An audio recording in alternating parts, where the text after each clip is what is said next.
Selamat malam pemirsa, inilah Prime Talk Tajam Mendalam bersama saya Fitri Megantara. Presiden Joko Widodo menjawab keresahan sejumlah pelajar di acara peringatan Hari Anti Korupsi Sedunia. Mereka bertanya mengapa hukuman terhadap koruptor kurang tegas dan tidak memberikan efek jera.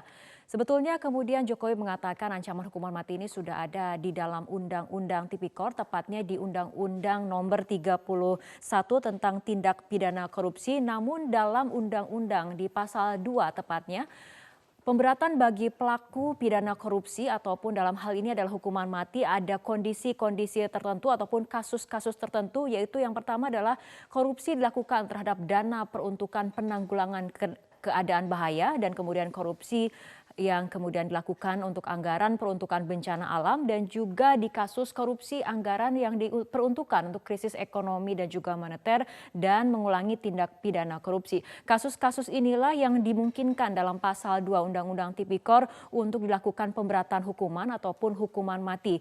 Namun di luar kasus-kasus ini belum kemudian diatur mengenai apakah bisa dilakukan ataupun pemberatan hukuman menjadi hukuman mati dalam setiap kasus korupsi. Jokowi dalam peringatan Hari Anti Korupsi Sedunia kemarin juga mengatakan hukuman mati kemudian bisa diterapkan terhadap koruptor apabila masyarakat berkehendak. Silakan saja wacana hukuman mati koruptor ini didorong ke rancangan KUHP ataupun Undang-Undang Tipikor. Dan sejauh ini Hakim Tipikor belum pernah menjatuhkan hukuman mati terhadap pelaku tindak pidana korupsi, walaupun dalam Undang-Undang Tipikor terbuka peluang untuk menjatuhkan hukuman maksimal ataupun hukuman mati. Dan apabila kita lihat dari kasus per kasus, hukuman terberat yang pernah dijatuhkan terhadap koruptor sejauh ini adalah terhadap Akil Mokhtar, mantan Ketua MK dengan vonis seumur hidup, dan ini adalah vonis yang dijatuhkan pada tahun 2014 lalu dan ini merupakan hukuman terberat yang dijatuhkan kepada koruptor dan tidak berubah meskipun ada upaya banding dan juga kasasi hingga ke Mahkamah Agung.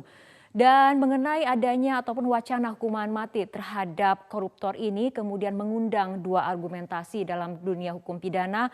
Ada kemudian yang menyatakan pro terhadap hukuman mati terhadap koruptor, ada juga yang mengatakan kontra hukuman mati terhadap koruptor. Untuk kemudian yang mengatakan sepakat mengenai hukuman mati terhadap koruptor tujuannya adalah untuk menimbulkan efek jera. Adapun yang mengatakan kontra ataupun menentang hukuman mati terhadap koruptor karena merasa hukuman mati ini tidak akan memberikan efek jera ataupun deterrent efek, karena hukuman yang lebih efektif memberikan efek jera adalah diantaranya aset recovery ataupun pendekatan dari pengembalian aset sebesar-besarnya untuk kemudian memulihkan kerugian negara, dan juga ada atau kemudian koruptor dimiskinkan. Ada juga kemudian yang merasa akan lebih efektif apabila hak politik dari koruptor itu diambil ataupun dilarang menduduki jabatan-jabatan yang strategis. Dan itulah pro dan kontra mengenai wacana hukuman mati yang kemudian sempat dilontarkan oleh Presiden Jokowi pada saat Hari Anti Korupsi Sedunia pada 9 Desember lalu. Dan kita akan membahas mengenai masalah ini dari sisi parlemen dan nantinya juga ada pengamat hukum pidana. Sementara itu di studio telah hadir Mas Taufik Basari, anggota Komisi 3 DPR RI. Mas Tobas, apa kabar? Selamat malam. Malam, Nara. Ya, selain dengan Mas Tobas, kita juga akan berbincang bersama mantan hakim sekaligus pakar hukum pidana yang bergabung dari luar studio, tepatnya di Studio Metro TV Bandung, yaitu Kang Asep Iwan Iriawan. Kang Asep, selamat malam, apa kabar? Selamat malam, alhamdulillah balik. Apa kabar juga, Mas Tobas? Oke. Baik, kumaha damang, Kang? Alhamdulillah. Ya, kita ke Mas Tobas terlebih dahulu. Mas Tobas, dari sisi pandang parlemen, apakah menurut Anda memang perlu ataupun sepakat adanya wacana hukuman mati terhadap koruptor? Ya, sebenarnya di Undang-Undang Tipikor yang sekarang kan sudah dimuat ya, terkait dengan ancaman hukuman mati untuk kondisi-kondisi tertentu yang memang sangat berat. Ini kan kondisi-kondisi tertentu. Apakah perlu pemberatan hukuman ini diperluas ke kasus-kasus korupsi lainnya? Ya, kalau kita bicara soal hukuman mati itu kan harus banyak hal yang kita bahas dan kita pertimbangkan karena kita mengambil nyawa seseorang gitu ya. Terlepas dari kejahatan apapun yang dilakukan, seberat apapun kejahatannya, tetap persoalannya adalah soal kita negara dalam hal ini mengambil nyawa seseorang. Itu yang harus kita pertimbangkan. Yang pertimbangan kedua adalah soal efek jera ya. Ketika kita bicara soal efek jera, sebenarnya kalau menurut saya yang paling mendasar kalau kita ingin menimbulkan efek jerah adalah soal konsistensi dalam hal penegakan hukum. Ya, bukan dengan cara mematikan si pelaku ya dengan mencabut nyawanya melalui hukuman mati. Nah, selain itu juga kalau kita bicara secara spesifik kasus korupsi, kalau kita lihat perilaku pelaku kasus korupsi ini kan mereka memperkaya diri sendiri atau orang lain, ya, kerakusan yang dimilikinya. Nah, oleh karena itu justru yang paling berat bagi seorang pelaku tindak pidana korupsi adalah memiskinkannya dengan melakukan perampasan aset. Pada saat yang lebih efektif adalah dengan pemiskinan. Pemiskinan. Itu ya, nah, pada saat ini juga saya juga termasuk yang mendorong untuk dirumuskannya undang-undang perampasan aset dan sekarang sudah masuk prolegnas. Mudah-mudahan melalui itu kita akan menimbulkan efek jerah juga. Oke, kita ke Kang Asep. Kang Asep, kembali pada Undang-Undang Tipikor yang sebetulnya sudah mengatur mengenai adanya hukuman mati bagi koruptor, tapi sudah diberikan peluang. Tapi kan sejauh ini kemudian tidak ada koruptor yang dijatuhi hukuman mati. Maksimal adalah seumur hidup, yaitu pada Akil Mokhtar. Tanggapan Anda seperti apa? Ya, kalau kita perbedaan tentang pro kontra itu dari zaman dulu pun ya, dari zaman Nabi Adam sampai Adam siapapun juga tidak pernah selesai. Tapi secara yuridis perbedaan saya misalkan dengan Mas Tobas saya pro, Mas Kodas kontra itu sudah selesai oleh Mahkamah Konstitusi. Artinya eksistensi hukuman mati di Republik ini ada, di Undang Tipikor ada, di undang-undang lain ada. Nah, persoalan saya bukan lagi diskusi hukuman mati setuju atau tidak setuju. Sekarang persoalannya ketika Pak Jokowi perlu hukuman mati. Nah, sekarang kan bukan persoalan di Pak Jokowi, tapi persoalannya di kalangan hakim. Berani nggak, mau nggak hakim menjatuhkan mati terhadap para koruptor gitu kan. Nah, sementara ini kan hakim belum pernah ada terhadap koruptor, baru maksimal seumur hidup. Tidak hanya Akil, sebelumnya juga sebelum Akil juga saya menjatuhkan hukuman mati terhadap para bankir-bankir yang ngemplang kabur ke luar negeri, saya seumur hidupkan. Karena tadi memang untuk menjatuhkan mati hakim tidak sembarangan, ada kondisi yang 4 alasan di pasal 2 ayat 2 itu di penjelasan. Artinya sekali lagi menurut Kang Asep kita sendiri, bukan dalam apakah taraf pemberatan hukuman ini harus juga diberlakukan kepada kasus korupsi yang lain di luar 4 kondisi tertentu itu? Ya gini, sekali lagi, karena hakim tidak boleh menjatuhkan hukuman kalau nggak ada undang-undangnya. Nah, pasal 2 ayat 2 sudah memberi ruang untuk itu. Artinya apa? Ruang untuk hukuman mati terhadap para koruptor itu ada. Kan persoalan sekarang tuh taraf implementasi. Sejauh mana hakim berani atau tidak menjatuhkan mati. Hanya itu persoalannya. Ya kalau saya hakimnya, saya matiin tuh perkara EKTP, perkara Esenturi. Saya habisin itu biar dia nggak mencalonkan lagi dari caleg atau jadi pilkada gitu kan. Nah sekarang kan kalau dia nggak dimatiin, nanti muncul nyalonin lagi nggak kapok-kapok gitu. Maka lebih baik matiin aja lah mereka mah. Susah hidup juga, gangguin orang. Baik, Mas Tobas, ini peran hakim artinya memang kemudian kalau menurut persepsi dari Kang Asep ini sangat penting. Tapi kalau misalnya kita lihat beberapa waktu lalu ini publik justru baru dihadapkan pada putusan-putusan MA yang ternyata mengurangi ataupun mengkorting vonis dari koruptor itu sendiri dan mencederai rasa keadilan di masyarakat. Nah, itulah yang saya katakan tadi, pentingnya untuk konsistensi juga dalam hal penjatuhan hukuman ya.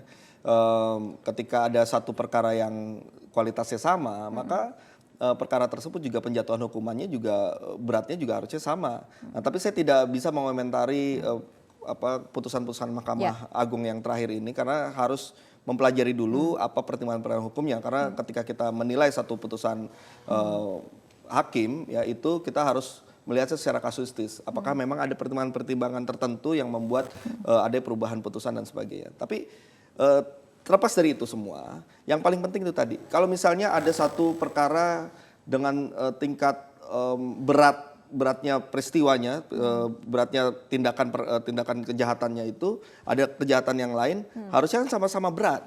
Nah, ini yang kita butuhkan. Dan konsistensi penegakan hukum yang saya maksudkan juga, jangan sampai kemudian ada kasus yang terjadi kasus, kemudian tidak ada proses hukumnya dan sebagainya. Nah, konsistensi penegakan hukum ini akan membuat orang berpikir bahwa saya tidak akan pernah berani untuk melakukan tindak pidana korupsi karena ada kepastian bahwa pasti saya akan dikejar, pasti saya akan diproses hukum. Berbicara mengenai efek jerah, apakah dengan hukuman mati terhadap koruptor ini ada relevansinya? Hukuman mati dengan efek jerah terhadap koruptor?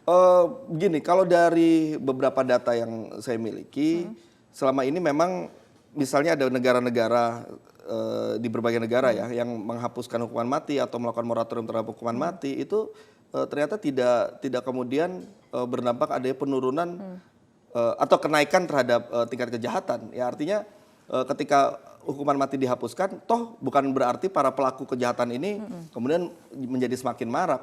Bukan soal itu problemnya. Jadi problemnya tetap soal otomatisasi penegakan hukum yang konsisten, yang berjalan dengan baik. Ada lagi juga problem sebenarnya. Ketika misalnya kita mengeksekusi mati seseorang dalam kasus korupsi, ternyata di kemudian hari timbul kasus lain yang terkait dengan orang ini, tapi sudah dieksekusi mati.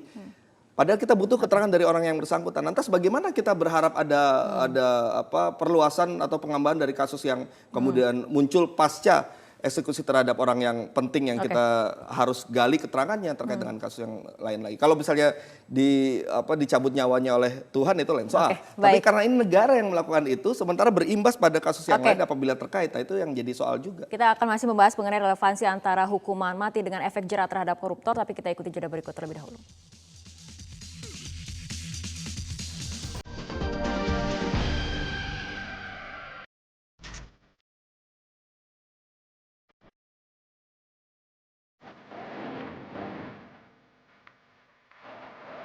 Kalau masyarakat memang berkehendak seperti itu ya dalam rancangan undang-undang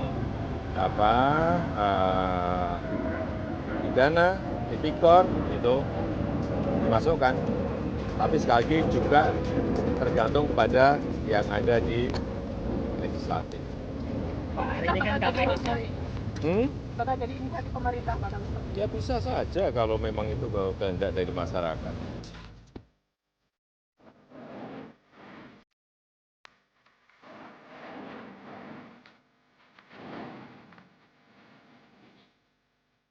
Meskipun sebagian undang-undang masih mengatur adanya hukuman mati, tetapi hukuman mati sebenarnya bertentangan dengan prinsip hak hidup dari setiap orang. Nah, Komnas sejak beberapa tahun lalu sudah ada sikap yang tegas bahwa kami menolak hukuman mati. Ya, itu tadi pernyataan dari Komnas HAM. Kang Asep, hukuman mati bertentangan dengan prinsip hak hidup seseorang. Tanggapan Anda? Saya pikir nanti Sandra tuh kan kawan saya sekolah, biar suruh baca dulu putusan Mahkamah Konstitusi. Itu akan pernah selesai kita kalau ngediskusikan itu. Nah, tapi yang menarik tadi yang efek jera itu, sekali ya, yang efek jera itu di Cina itu berkurang, Malaysia berkurang, negara Timur Tengah berkurang. Nah, bandingannya Indonesia memang koruptor belum. Nah, ketika saya atau beberapa teman menjatuhkan mati terhadap narkoba, itu peredaran narkoba berkurang, takut. Nah, mengapa sekarang koruptor tinggi? Nih kawan-kawan yang Mas Tobat di legislatif, ditangkap KPK lebih 500. Kadal-kadal yang ikut pilkada 120. Coba sekali-kali hakim jatuhkan. Saya percaya deh loncat mereka kalau ke kasur, ke dapur tuh. Satu aja jatuhkan mati, saya yakin. Karena ketika hakim menjatuhkan mati di Republik, pada ngumpet. Nah, sekali lagi, sekarang karena di Indonesia belum pernah dijatuhkan mati, makanya para koruptor, baik yudikatif, eksekutif, malah legislatif, itu semakin tambah. Coba, matiin aja sekali. Saya yakin Mas deh, Tobas, pasti berkurang. berarti Kang Asep merasa ada relevansi antara hukuman mati dengan efek jera, Mas Tobas? Ya kalau saya sangat sepakat bahwa mengapa dulu dimatiin itu? Ya, saya sangat sepakat bahwa kita harus menjatuhkan hukuman yang seberat-beratnya bagi pelaku tindak pidana korupsi. Seberat mungkin dengan tambahan macam-macam lah, misalnya tambahan mencabut hak politik, perampasan aset dan sebagainya, ya. Itu harus kita lakukan dalam rangka kita ingin menimbulkan efek yang jera. Cuman memang mentoknya adalah seberat apapun itu, bentuknya jangan sampai mencabut nyawa seseorang. Itu saja kok. Persoalan mencabut nyawa seseorang saja yang memang harus kita pertimbangkan baik-baik. Tapi bahwa kita harus memberikan pemberatan dan sebagainya, itu sangat setuju. Dan kita harus cari cara memang bagaimana pemberatan ini bisa menimbulkan efek jera. Termasuk yang sedang kita rumuskan dalam undang-undang perampasan aset ini. Kang Asep, artinya sepakat mengenai hukuman seberat-beratnya, penegakan hukum sekeras-kerasnya, tapi pertimbangannya asal jangan sampai mencabut nyawa. Gini, hukuman yang paling berat di tipikor itu adalah hukuman mati. Berarti yang paling berat ya matiin. Satu itu. Di hukum positif yang kita anut juga ada mati. Dan hukum yang sedang di RUU KUHP juga dianut hukuman mati. Artinya apa? Bahwa ketentuan pidana mati, politik hukum kita mengatur tentang eksistensi keberadaan hukuman mati. Ya soal pro kontra, udahlah itu soal biasa tataran akademis.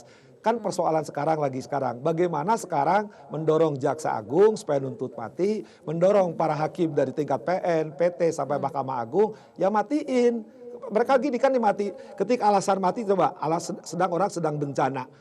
Lihat nggak korban yang meninggal, dia masih korupsi.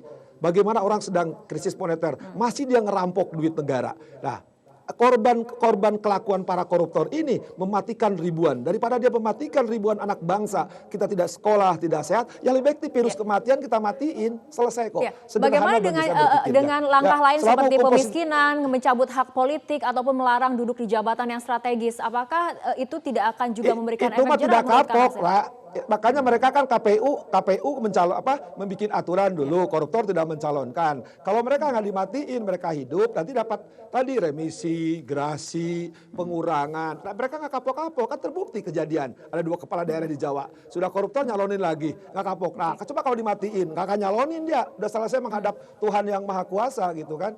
Itu yang paling aman. Kalau kita sekarang tidak dilakukan hukuman maksimal tadi, artinya maksimal dan anut mati, saya yakin esok lusa akan bertambah. Apalagi sekarang pengaturan tentang tindak pidana korupsi di RUU ada alternatif tertentu, saya yakin itu pilihan terbaik.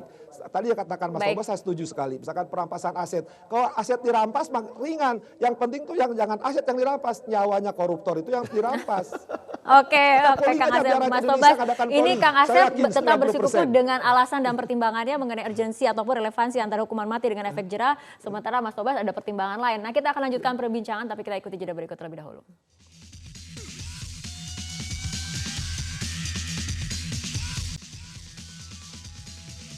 Kita lanjutkan kembali perbincangan, Mas Tobas. Apabila kita lihat dari pernyataan Presiden bahwa ada wacana mengenai hukuman mati terhadap koruptor dan ini bisa dilakukan di revisi Undang-Undang Tipikor karena di Undang-Undang Tipikor hanya mengatur kondisi-kondisi tertentu dan juga bisa dimasukkan dalam RKUHP. Apakah dari parlemen memang ada rencana untuk memasukkan pasal hukuman mati terhadap koruptor kemudian di semua kasus korupsi? Ya, memang politik hukum kita benar seperti dikatakan oleh Kang Asep. Memang masih mengakui hukuman mati sebagai salah satu bentuk sanksi pidana yang dapat diterapkan, baik itu di dalam KUHP yang sekarang berlaku maupun juga di dalam Tipikor. Ya, dalam Tipikor kan dengan kondisi-kondisi tertentu tadi yang sudah kita bahas di awal. Yeah. Nah, tapi dalam pembahasan RKUHP yang kemarin sempat ditunda, itu sebenarnya arah kita terkait dengan hukuman mati itu kita mengarah pada keadilan restoratif. Ya, kita memang mesti hati-hati dalam hal. Tapi apakah sudah ada yang spesifik mengatur mengenai kasus korupsi? Belum ada, tapi memang bahwa hukuman mati itu masih menjadi bagian hukum pidana kita, ya itu ada. Ya, tapi yang kemudian hal yang baru yang kemudian diatur dalam RKUHP adalah dalam hal kehati-hatian untuk mengeksekusi seseorang. Tapi berkaitan dengan wacana hukuman mati terhadap koruptor, artinya ini kunci sekarang ada di parlemen dong untuk merevisi, apakah akan merevisi atau tidak regulasi, ataukah akan mencantumkan atau tidak hukuman mati dalam RKUHP? Kalau saya tadi berangkat dari apa yang disampaikan oleh Kang Asep, sebenarnya ada juga bolanya di hakim tadi kan. Sebenarnya kan di Undang-Undang Tipikor ada ya dengan kondisi-kondisi tertentu. Nah, jika kondisi-kondisi tertentu itu terjadi dalam suatu perkara, maka bisa saja dijatuhkan hukuman mati. Jadi sebenarnya di dalam undang-undang sendiri pun sudah ada. Tapi bukan soal itu yang paling penting. Kita mau membawa negara ini ke arah mana? Ya, apakah kita akan menggembar-gemborkan hukuman mati sebagai satu solusi dari semuanya, seolah-olah bahwa dengan mematikan itu beres semua. Nah, itu yang menurut saya itu shortcut, itu jalan pintas. Kita masih punya kok cara-cara lain yang lebih manusiawi, yang lebih beradab, yang lebih sesuai dengan perkembangan pidana yang modern saat ini untuk lebih memberatkan hukuman terhadap tindak kejahatan dan menimbulkan efek jerah. Oke, Kang Asep tanggapannya? Ini, katakanlah sekarang hukuman mati itu ada ya di ketentuan undang-undang. Sekarang juga hakimnya nggak berani jatuhkan mati, apalagi nggak ada gitu kan, satu itu. Kedua, sekarang apakah sekarang hukuman mati harus diberlakukan ya terhadap para koruptor atau kejahatan-kejahatan lain? Ya katakanlah sekarang nanti politik hukumnya DPR mengadopsi entah itu hukuman mati pilihan atau hukuman seumur hidup ya, bagi para hakim yang berhak menjatuhkan hukuman ya hanya menjalankan putusan itu, hanya menjalankan undang-undang itu sendiri. Ya, katakanlah sekarang DPR tidak mengenal hukuman mati, hakim nggak mungkin menjatuhkan hukuman mati. Kang gitu Asep, kan? artinya Maka apakah perlu spesifik dikatakan hukuman mati bagi koruptor ini dicantumkan dalam pembahasan RKUHP saat ini? Enggak, Mas Tobas sudah rinci, hakim itu kan menjatuhkan unsur-unsurnya. Hakim tidak sembarangan menjatuhkan mati. Saya aja menjatuhkan mati sering kan, itu sholat tahajud dulu, berpikir jauh, enggak sembarangan. Malaikat juga nunggu perintah Tuhan, apalagi wakilnya saya. Ya, nah berarti artinya apa? Saya harus berpikir hati-hati. Ini kapan dijatuhkan mati, kapan enggak. Kan tampak saja betapa hukuman terhadap koruptor-koruptor kan belum ada sesuai undang-undang tipikor sekarang. Artinya apa? Hakim di sini tidak sembarangan menjatuhkan karena ketika mencabut nyawa seseorang, hakim berpikir sekali gitu kan. Tapi kalau udah parah seperti ya tahulah sekarang kejadiannya ya tadi saya tetap matiin. Oke, Kang Asep dan juga Mas Tobas, sebetulnya ada hukuman mati atau tidak, yang paling penting adalah bagaimana memberikan efek jera terhadap para koruptor sehingga kemudian tidak ada lagi korupsi ataupun tidak lagi yang berani korupsi di Indonesia. Mungkin itu yang kemudian menjadi poin utamanya. Baik, terima kasih Mas Tobas dan juga Kang Asep telah berbincang bersama kami malam hari ini dalam Prime Talk. Dan pemirsa, perbincangan tadi menutup perjumpaan kita dalam Prime Talk untuk malam hari ini. Mewakili kerabat kerja yang bertugas, saya Fitri Megantara mengucapkan terima kasih atas perhatian Anda. Selamat malam, sampai jumpa. Metro TV, knowledge to elevate.